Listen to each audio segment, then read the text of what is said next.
Welcome to Leading Beyond Limits, the podcast where we explore the extraordinary journeys and insights of remarkable leaders who have pushed the boundaries of what's possible. Your host, Angel Radcliffe, who is a digital transformation leader, author, speaker, and financial educator, will lead each episode and dive deep into the stories, strategies, and philosophies that have empowered these exceptional individuals to lead, inspire, and achieve beyond the ordinary. We're about to embark on a journey of discovery and inspiration, and together, we'll learn what it takes to lead beyond limits. So grab your cape, or at least your favorite coffee mug, because we're about to unravel the extraordinary tales of trailblazers who've turned impossible into I'm possible. Let's get started. Mark, welcome to the podcast. Thanks for having me. It's a pleasure to be here.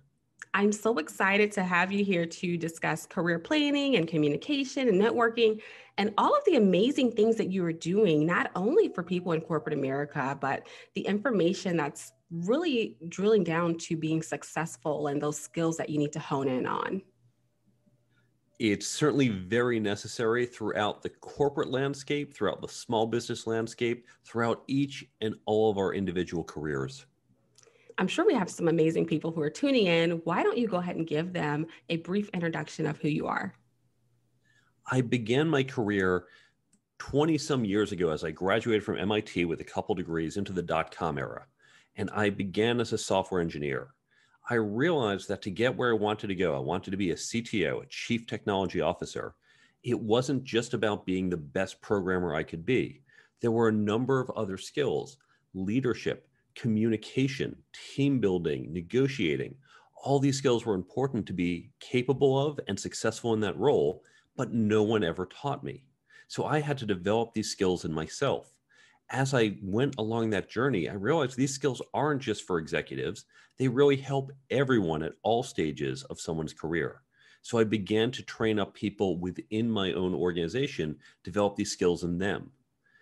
Shortly after, MIT had been getting feedback from corporate America saying, your students are great, really smart, but we want to see these skills: leadership, communication, negotiations, all these great skills. We're not finding them. And this is not unique to MIT. Similar feedback has been given to other colleges and universities. So MIT wanted to start a program that we colloquially refer to as the Career Success Accelerator to help our students learn these skills. When I heard they were planning this, I reached out and said, I've been doing this with my own teams. Can I help? And MIT asked me to come help develop the program, and then asked me to stay on and teach. And for the past 20 years, I've been teaching these skills to students at MIT. And that, of course, led to the book that I put out, the Career Toolkit. Oh, wow. MIT is such a prestigious institution. And for you to have this opportunity to build this partnership to really teach these skills for people heading off into their career, that's an amazing opportunity. That has to be like the highlight of your career. It is one of the wonderful things I get to do. And the time I spend each year teaching at MIT, it's some of the highlights of my year is working with these students, not just for the privilege of being at such a great institution, but when we teach this class, you see the light bulb go on in the heads of the students. You can see where they get, oh, now I understand how to think about networking. Now I realize the importance of team building. And you really have such an impact on their future and their career. And speaking of a career, I'd like to go back to yours. So you were an engineer and now you're in tech. So that had to be one heck of a transition. I know for myself, I started my career in finance and transitioned to technology. And people always ask, how did you do it? I always say you have to really plan out the things that you want to do and have a career plan. So when you made that transition, did you use some of these skills that you're teaching to transition your career? I did. Although I should note, it's not a total transition. I am still a full-time CTO. Right now, I'm doing fractional CTO work. I'm consulting to different tech companies. So I use my tech skills each and every day, but I also use many of these other professional skills I've developed along the way. And to do that, it was a conscious plan, as you note. For all of us, when we decide where we want to go, whether that's directly up a career ladder within our discipline or shifting or pivoting to another type of career, what you want to do is look at that destination, understand what are the skills and experiences you need to be able to qualify and be successful in that role. And then what are those intermediate steps? You're not going to go from, let's say, being an engineer to being a VP of sales overnight. What do you need to do? You want to start getting exposed to sales. Maybe you become an engineer that supports a sales team. And so you're involved in some sales calls. And then from there, you become a salesperson. And then you move up and get a director of sales job where you're responsible for some region or territory. Only then do you start to qualify for the VP of sales. So you want to map out this plan, which could take a number of years, and along the way have checkpoints. Are you developing skills? Are you knocking out experience that will lead you to where you want to go? That is absolutely amazing. And when we're thinking about a career plan for someone who is maybe in the beginning of their career or mid-level, senior level, is there any particular range in which you should create that career plan? It's really personal to you. And of course, as we think about people who might be more senior in their career or who might be a business owner and they say, my title's not really going to change, your career isn't simply your title, it's your capability. So don't only just think about what title you need to get to. Think about where you want to be in terms of your capability, responsibility. I recommend, certainly to younger folks, I think of having plans in a couple different timeframes. So there's your super long-term vision, right? This is your goal. This might be the title dream job 15, 20 years out. And again, for someone later in his or her career, you might already know what that is or be closer to it. But then you want to think about having timeframes short-term. That might be 1 year. Intermediate term, maybe 3 to 5 years. And then long term, that might be 10 to 12 years. And these are not fixed times. Pick frames that are good for you. The reason you want these different time frames, what you're looking at in the 1 year time frame, these are skills or experience that you want to gain very concretely. You have to have a plan. How will you, a year from now, have achieved this goal? Have that plan and execute on. And a year from now, you check back, did I do that or do I need to invest more time? 3 to 5 years out, you're going to focus on, here's where I'm going. I might need to set myself up, talk to my manager about how in the next year or two, I want to get involved in certain types of projects. Maybe you plan on going back to school for something. So you have a general idea. You're not executing on it today. That 10 to 12 year longer term plan, there it's more, yeah, okay. It's like your project plans at work. Yeah, in 3 quarters, we're going to be working on this. It's going to change a lot between now and 3 quarters from now, but it's still there just so you have the plan mapped out. So when I hear that, and when I hear all of these different steps and timelines, I'm looking at that like goal setting. Would that be a direct correlation or a good comparison? That is exactly it. So you start from that very long-term dream goal, and then you backtrack, right? Just think about any project plan you've ever done. You start with, what are we trying to accomplish, say, in the next 6 months or year?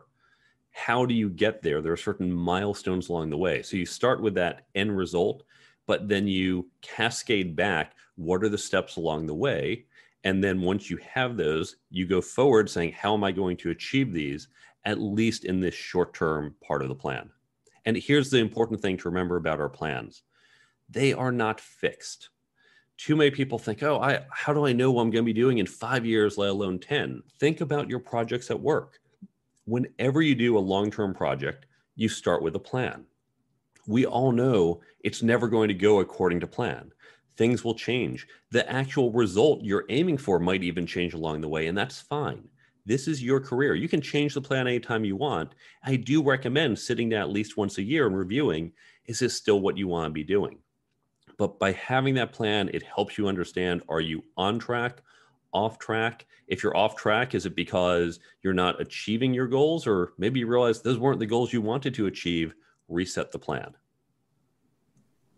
And with me being a business person, I'm thinking of this like also business plan, because when you're creating your business, you're creating the goals for your business, how you want your business to succeed. But career plan is more how you want yourself to succeed.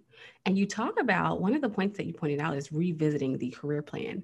And in my mind, that's the same that you do with a business plan. So we can really compare this to so many different things, but I want to hone in on the subtitle of your book, which is Essential Skills for Success That No One Taught You. And there's so many categories that you're focusing on, like we're discussing career planning, but there's also networking, communication, leadership skills, so many more. And just for the person who's listening, who has absolutely no idea how to create this career plan, because again, no one has taught them, what is the first step when they're trying to write these things down? And then now they're at a roadblock because they're saying, as you mentioned, they may not know what they're doing in 5 years. They have a slight idea. Should they start asking questions, get a mentor, or how do you suggest that they take those steps to create it? Begin by asking questions. And in addition to having them in the book, on my website, which we'll talk about later, there is a free download that lists a number of starting questions. These are questions such as, what type of lifestyle do you want? What do you want to get out of your job? Are you motivated by money, by challenge? Do you want to be in a very 9-to-5 regimented job? Or do you say, I don't want to be chained to a desk? Do you like working with numbers? Do you want to meet new people all the time? Look at the different aspects of a job, but also your life. When do you want to have children? Where do you want to live? Because of course, your job is part of your larger life and needs to fit into the life you want. As you start to answer these questions, and it's okay if you don't have answers to all of them, but you start to think about them and have answers to some, that's going to help you narrow down what type of jobs you might want today or in the future. And then as you begin to explore those, talk to other people. More senior people, talk to peers, talk to anyone, ask them about their jobs and their careers, and hear what sounds interesting, what sounds horrible, what paths you might need to get to those interesting jobs, and that's going to help you formulate your plan. I'm so glad you mentioned talking to other people, because I think this is a great transition point to honing in on networking and communication, two other skills that most people really do not focus on. Typically, with my mentees who are coming straight out of college, or they may be early on in their career, the one thing they tell me is that they don't like networking. And I focus on this at the end of season 1 of my podcast, on how important it is to actually build your network and have people in your corner and people you can turn to and ask questions. So for someone who they haven't created a network, they have no mentor in their life or no one they can call, how do you suggest they take that first step to actually build that circle of trust, to have someone that they can actually open up to about their career?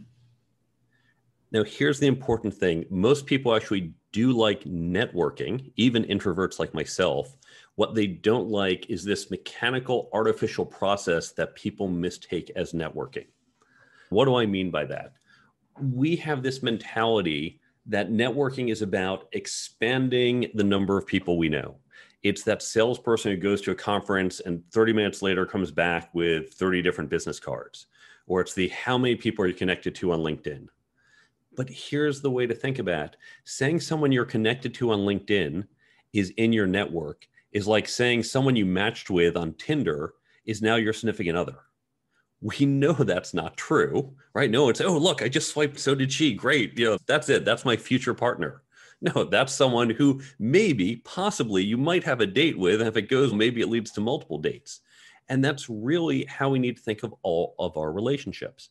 When you meet someone at a conference for 5 minutes or connect on LinkedIn, that person isn't really in your network. That person's in your address book now. You have that person's contact information, but you have to build that relationship.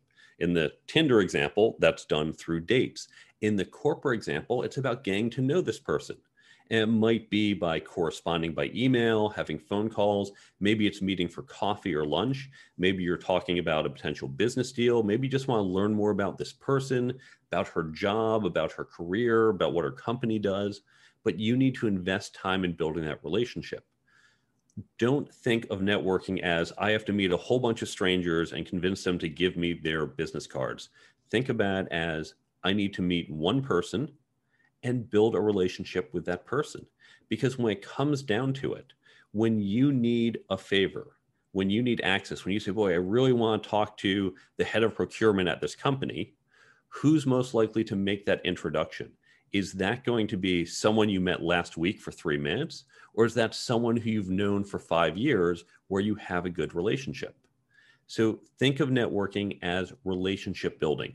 We all know how to do it. And don't think about quantity of people, think about the quality of those relationships. And when you think about it that way, it becomes much more palatable, especially to those of us who don't just want to meet a bunch of strangers.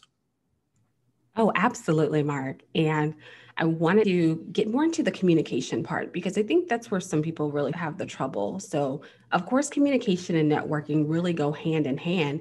And I'm so glad that you mentioned how you're an introvert and introverts can still be successful at networking because that's one thing I always hear is I'm an introvert. I don't like meeting people. And I say it's all about the communication. It doesn't necessarily have to be like face to face, or as you mentioned, getting the most business cards. When we talk about communication, what are some different ways that people are miscommunicating in the workplace or in business? Now, communication itself, that is a very broad topic. We could spend weeks talking about all the different aspects of communication.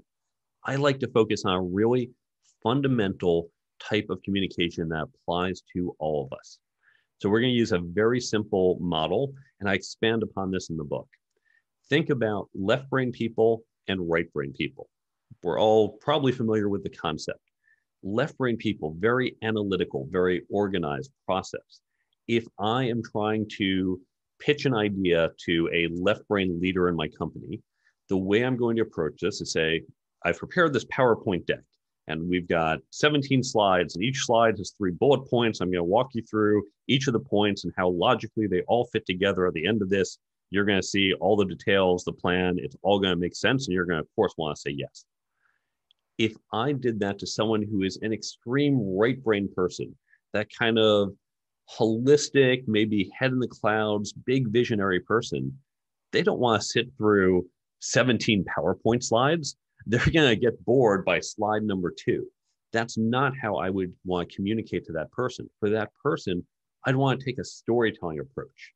I'd sit down and say to her, we're going to talk about this great opportunity and how this company can be the leader in this space in the next 5 years.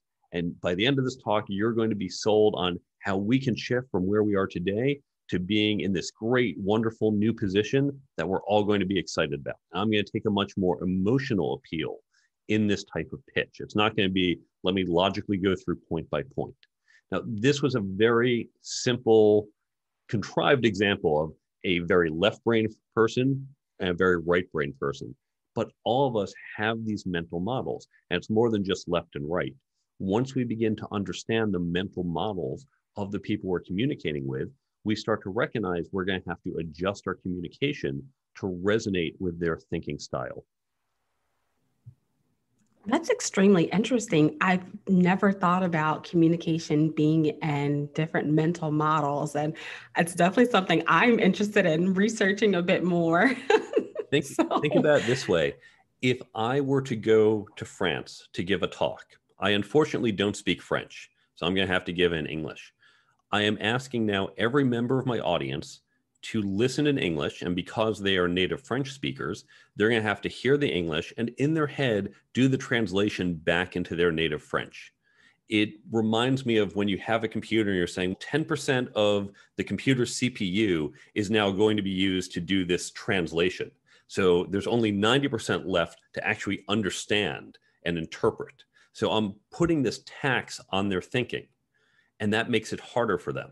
Better would be if I was in France and I knew French, I'd say, oh, I'm going to pay that tax myself. I'll translate my whole talk into French.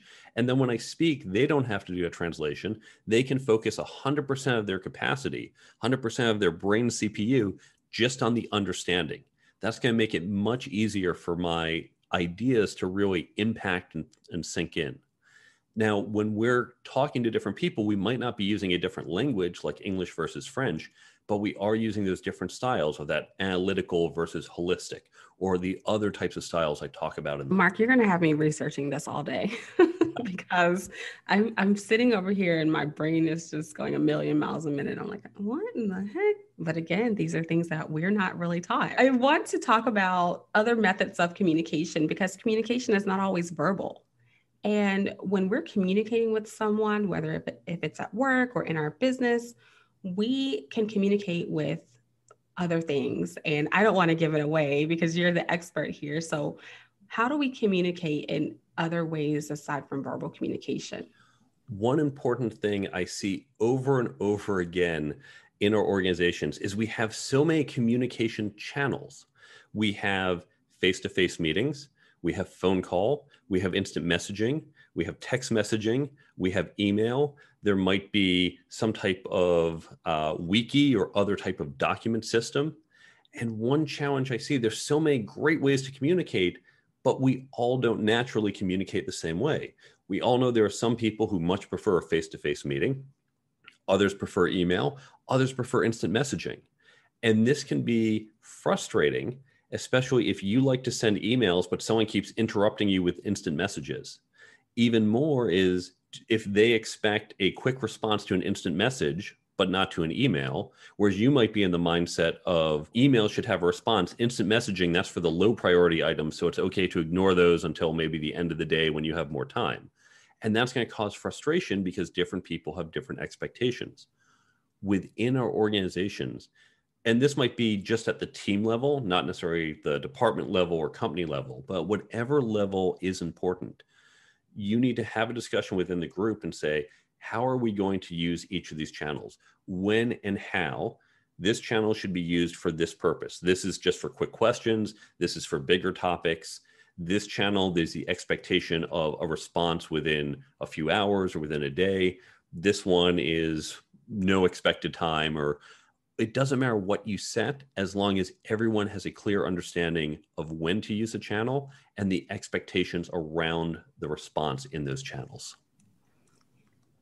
Thank you so much for the clarification. I want to talk more about introverts because, again, we talked about introverts and networking, but in general communication, someone who's an introvert, what is a way that a person who's introverted can be heard more at work or within their business, honing in on their audience? Unfortunately, our business community, the larger one within the US, tends to encourage extroverted behavior. We come into a meeting, we sit around a table, and someone says, here's a question, what do we do? And the extroverts want to just start throwing out ideas. And they're, oh, what about this? Maybe we can do that. And the introverts saying, no, everyone be quiet. I just want to think for a minute before I come up with something. And it's hard for the introvert to focus and come up with a good answer. What I recommend is that you allow for a balance. If you're going to have a meeting to discuss something, ahead of time say, here are the questions, here are the challenges. Those who are introverts might say, good, I'm going to research this ahead of time. I'm going to think about it. And then I can show up to the meeting and say, here's the idea I quietly thought about in the past hour. The extroverts might say, I need to be in the room. I need to be bouncing ideas off people. So I'm going to wait until that moment. But this way, everyone gets a chance to respond within their own style. So don't just say, we're only going to have a discussion in the meeting. I'm going to surprise you. I'm going to bring it up on the spot. We discuss it, case is closed. Have that chance for the introverts to think about it before the meeting or after or both, and recognize people might have different styles. You can even ask your team, tell me, how would you like to think through problems? Do you like to think through it in an open discussion? Do you like to think of it in a quiet time and everyone submits answers?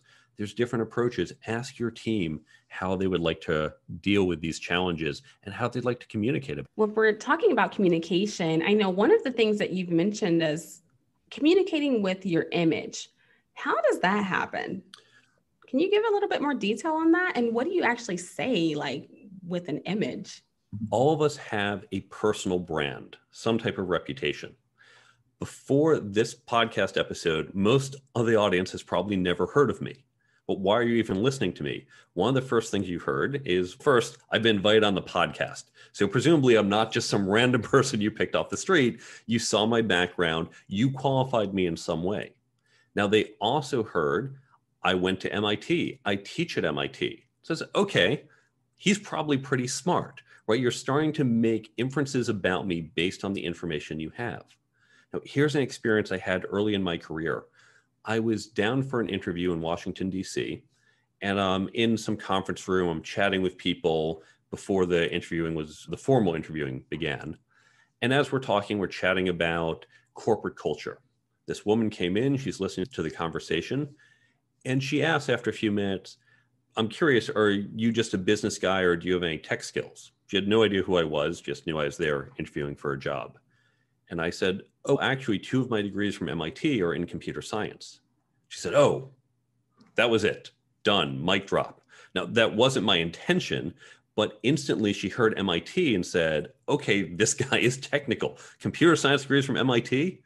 No one ever questions, oh, can Mark really handle the math? Will this be too hard for him? No, I've qualified myself by saying MIT. That comes through loud and clear. But what no one would necessarily believe about me back then is, do I understand corporate culture? Do I know how to read a P&L? Do I know anything about marketing? Do I have any people skills? Because you don't think of that as associated with MIT. The MIT brand I carry doesn't convey that message. People go to business school, they carry the message, oh yes, I've been trained in all aspects of business. I'm generally knowledgeable. I know about negotiating and leadership and all these different areas. That's what you're signaling there. When you write a book, when you have a podcast, when you hold a certain title or work for a certain company, people start to make assumptions about you. And that can be good or bad. It's important to understand what is your reputation. Hopefully that's helping you, that's taking you towards the job that you want. But if it's not, so for example, okay, Mark's a very technical guy, great, and that's important maybe to be a CTO, but does Mark have people skills? Okay, how do I convince people I have people skills? You can do that in how you convey yourself in the projects that you work on. You can do things like give talks or write a book. At this point, people now hear Mark Herschberg, the Career Toolkit. Oh, he knows a lot about career skills. That's how I burnish my credibility there. So there are different approaches, but begins by understanding what is your reputation and then what do you want your reputation to be. And let me give you a great tip from my friend Dory Clark. She's a wonderful business writer. One of her top-selling books is Reinventing You. Go to the people in your group. Those might be your coworkers, might be your friends, whatever group you're concerned about your reputation in, and say, can you give me 3 words that describe who I am? Just pick whatever 3 words come to mind. Collect those words and start to look for patterns. For me, if everyone says intellectual or quantitative or good with computers, like, okay, I'm consistently conveying that brand, but no one's saying, Mark, people person, I have to go change my reputation if that's how I want to be perceived. So this is a technique all of us can use to understand and to manage our reputations. Amazing. And of course, there's another quote that's out there that I live by from Warren Buffett that says, it takes 20 years to build a reputation and 5 minutes to ruin it. Absolutely. Yes. I'm big on integrity. And this is why the last chapter of the book is about ethics, because we unfortunately don't talk about ethics, personal ethics and corporate ethics. We don't talk about enough within the business world.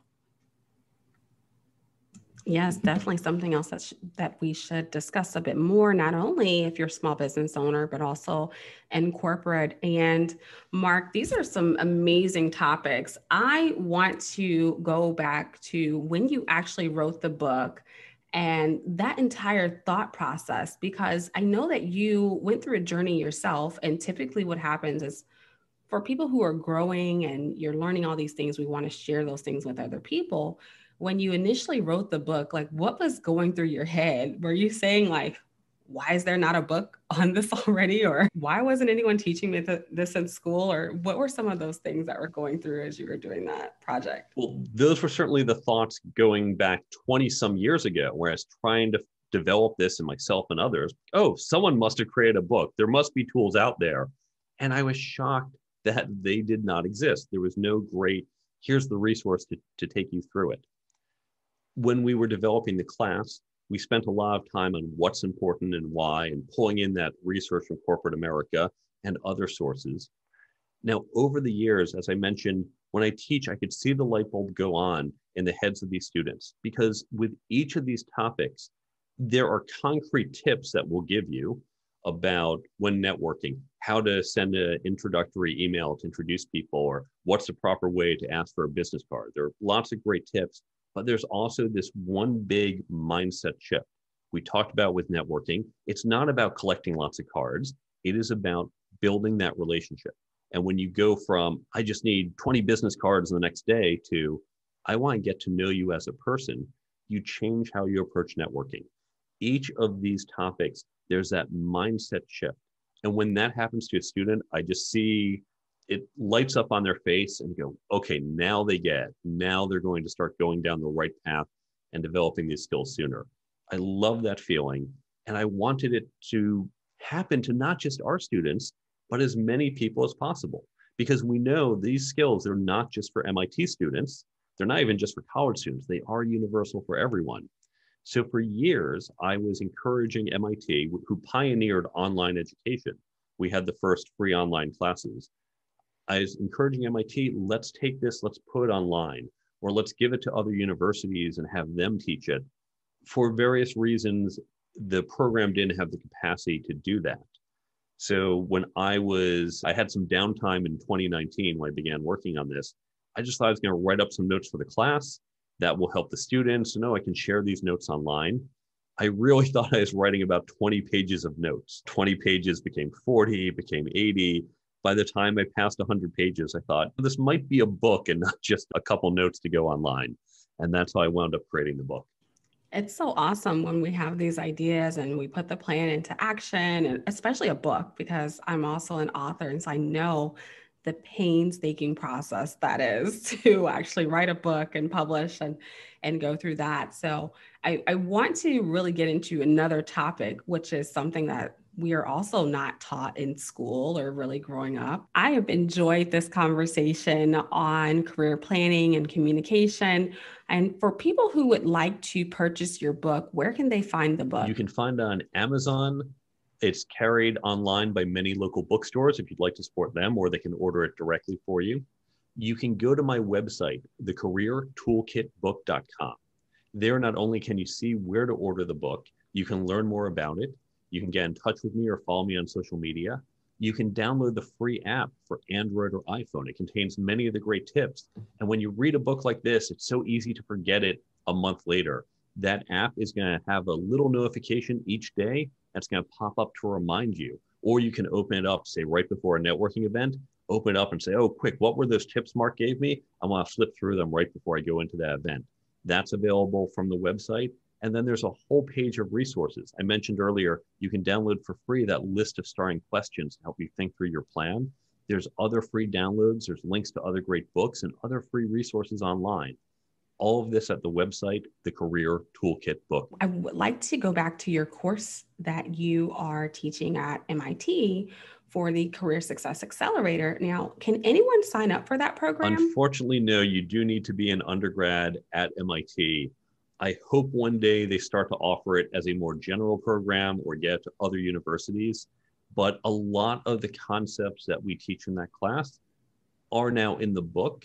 And so you can start to learn it on your own. The other great thing to do for these skills, create a peer learning group. And there's a free download on the website that explains how to do this. Create a group of people so you're not just reading and learning on your own, because these skills are best learned when you discuss with other people. If you and I and a few others, we sit down to talk about leadership, I'm going to say, yeah, I had this challenge. I tried doing this. I say, Mark, why didn't you try doing it that way? Or I might have approached it in a different way. Oh, wow, I never would have thought of that. So by having this small group discussion, you're going to have a much richer experience. You're going to learn these skills in a much deeper way. And so you can do it if you want to use my book for it, great. If you don't, I don't want you to think I'm just trying to get you to get your friends to buy my book. Download that free guide, use free online resources, use great podcasts like this one. It doesn't matter what the content is. You just take some starting content and have that discussion in your group, and that's going to help you enrich your understanding of these skills.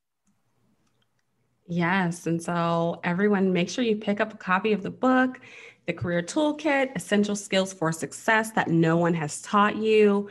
Do you have any last words for the listeners? Thank you for giving me your time. I hope you invest some of your time, even just a few hours per year, in developing these skills on your own, or ideally as part of groups of people, because it's going to have a massive impact on your career and your financial success. Thank you for tuning into another inspiring episode of Leading Beyond Limits. If you enjoyed today's conversation and want to hear more from our incredible guests, don't forget to subscribe, rate, and review us on your favorite podcast platform. Your feedback means the world to us. And if you have a remarkable leader in mind who you'd like to hear on our show, or any questions and comments, feel free to reach out to us. You can find our contact information in the show notes. Remember, leadership knows no bounds, and with the right insights and determination, you too can lead beyond limits. Until next time, keep reaching for the stars and leading with purpose.